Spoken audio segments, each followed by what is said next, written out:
দর্শক, এই মুহূর্তে মাইলস্টোন দুর্ঘটনায় নিহত শিক্ষক এবং শিক্ষার্থীদের স্মরণে আহতদের পরিবারের সদস্যদের প্রতি সমবেদনা জানাতে national institute of burn and plastic surgery বিভাগের স্মরণ সভার আয়োজন করেছে জিয়াউর রহমান ফাউন্ডেশন। সেখানে কিছুক্ষণের মধ্যেই বক্তব্য রাখবেন সংস্থাটির vice president doctor Zubaidur Rahman. তবে এই মুহূর্তে সেখানকার নিহতদের স্বজনরা বক্তব্য রাখছেন, আমরা যুক্ত হচ্ছি সেখানে। আসসালামু আলাইকুম and a very good morning. আমি প্রথমেই স্মরণ করছি সে আত্মার মাগফিরাত কামনা করছি যারা এই ট্র্যাজেডিতে মারা গিয়েছেন। সেদিনটি আমার যদি স্মরণে আসে, বাংলাদেশে জাতীয়তাবাদী পেশাজীবীদের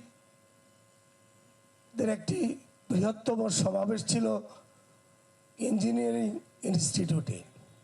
আমরা বাংলাদেশের পেশাজীবীরা প্রায় 4 থেকে 5 হাজার পেশাজীবী সেদিন একত্রিত হয়েছিলাম। সেখানে প্রধান অতিথি হিসাবে উপস্থিত হয়েছিলেন তৎকালীন বাংলাদেশ জাতীয়তাবাদী দলের অ্যাক্টিং চেয়ারম্যান,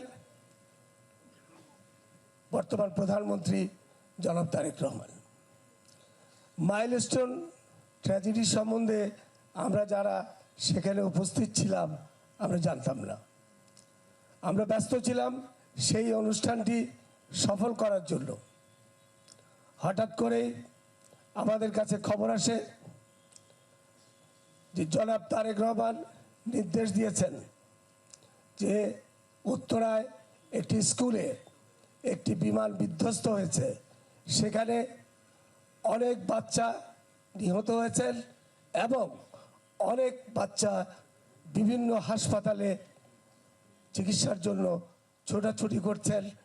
আপনারা ডক্টরস অ্যাসোসিয়েশন অফ বাংলাদেশের যারা চিকিৎসকবৃন্দ আছেন তারা অতি দ্রুত এই অনুষ্ঠান স্থল ত্যাগ করে সেখানে অসুস্থদের পাশে যারা আহত হয়েছেন তাদের পাশে চলে যান। এই খবরটি আমাদেরকে সেদিন জিয়াউর রহমান ফাউন্ডেশনের executive director doctor Farhad Donar এবং ডক্টর শাহ আমানুল্লাহ আমান আমাদেরকে এই খবরটি দেয়। সাথে সাথে আমরা সেই অনুষ্ঠান স্থল ত্যাগ করি এবং ঢাকা মেডিকেল কলেজ এবং উত্তরা আধুনিক মেডিকেল কলেজে আমাদের চিকিৎসকবৃন্দকে পাঠিয়ে দিই। এবং আপনারা জেনে আশ্চর্য হবেন, সেই অনুষ্ঠানটি ছিল সমস্ত পেশাজীবীদের। নির্বাচন পূর্ববর্তী অনুষ্ঠানটি অত্যন্ত গুরুত্বপূর্ণ ছিল, কিন্তু তৎকালীন অ্যাক্টিং চেয়ারম্যান সেই অনুষ্ঠানকে অত্যন্ত সংক্ষিপ্ত করে দেন। এই ট্র্যাজিক পরিস্থিতিতে তিনি আহতদের পাশে দাঁড়ানোর জন্য সবাইকে নির্দেশ দেন এবং সবাই একসাথে সেই ট্র্যাজিক পরিস্থিতিতে যে বাংলাদেশের মানুষ একত্রিত হয়ে কাজ করতে পারে সেটা কিন্তু আমরা সেদিন উপলব্ধি করেছিলাম, দেখেছিলাম। আমি আমার পক্ষ থেকে, আমার সংগঠনের পক্ষ থেকে এই ইনস্টিটিউটের সমস্ত চিকিৎসকবৃন্দ, তার পরিচালক সহ তার টিম, সেবিকাবৃন্দকে ধন্যবাদ জানাচ্ছি।